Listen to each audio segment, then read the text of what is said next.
Bored na ang lola nyo guys. Laklak pala tayo ng medicine. Hello guys. Ito boring na.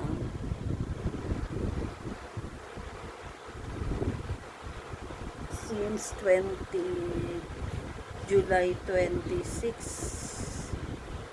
Oo, naka-SL until now. Medyo aray ko. Boring na ang lola.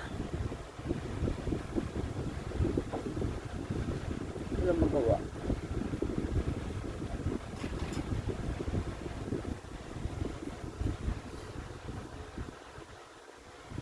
Try ko lang mag-upload using TikTok sa YT channel. Kahiga lang sa salas. As of 1:15, papalipas ng oras. Then di pa pala ako nakakainom ng gamot. Kakalimutan. Kukunin ko yung mga medicine. Di pala ako nakakainom kahit isa, wala pa ako naiinom. Kailangan uminom ng gamot kasi tataas ang BP. Wala pa akong iinom na gamot. Ang dami guys. Ang dami.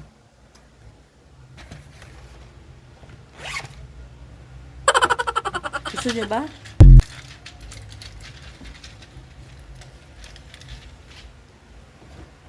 Kaya tubig. Wala pang naiinom sa 7 medicine. Kahit isa, wala pa.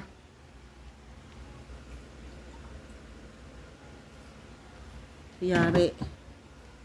Paano tayo mabibigyan ng fit to work? Kung hindi tayo nakakainom ng gamot. Ang dami kasi guys.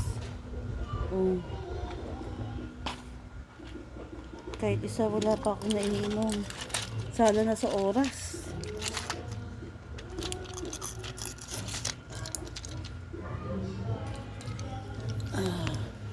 Nakatamad kasi uminom, napakadami.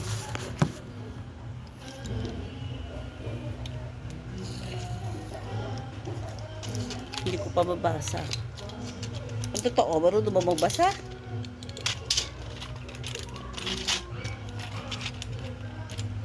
Tell me Sartan. Ito guys. Ito ba? Wala na.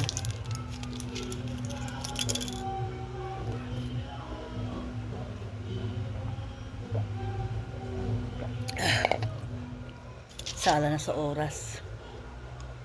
Dami pa.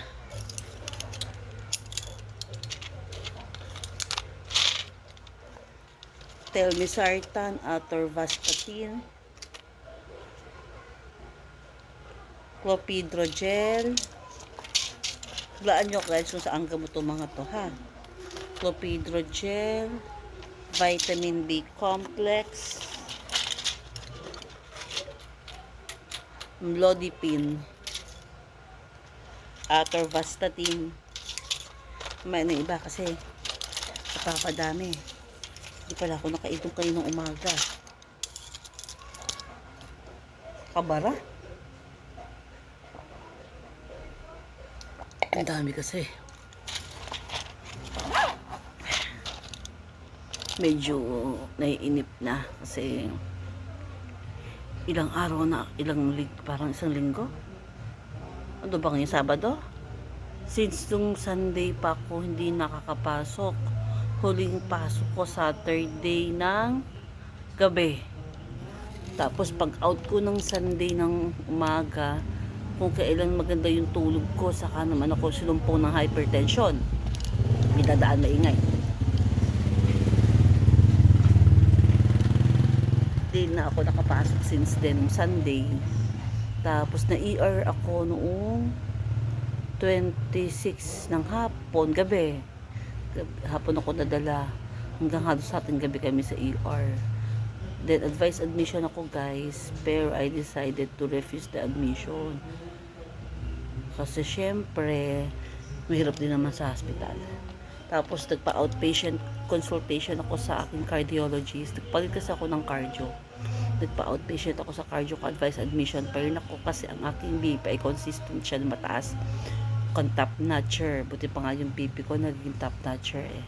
BP ko is 200 over 120. 200 over 120. Then, yan, dumating na yan ako. Nak, mamaya, ano mo to? I-edit mo, ha? Hi ka. Hi ka. Mag-hi ka. Yun yung aking taga-edit. Oh.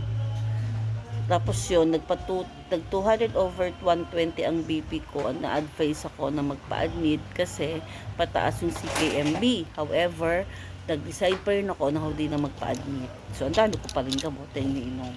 Nak-edit mo to, ha? Saka galing? Project na may edit. Project o ng chicks? Hindi. Kamay daw niya.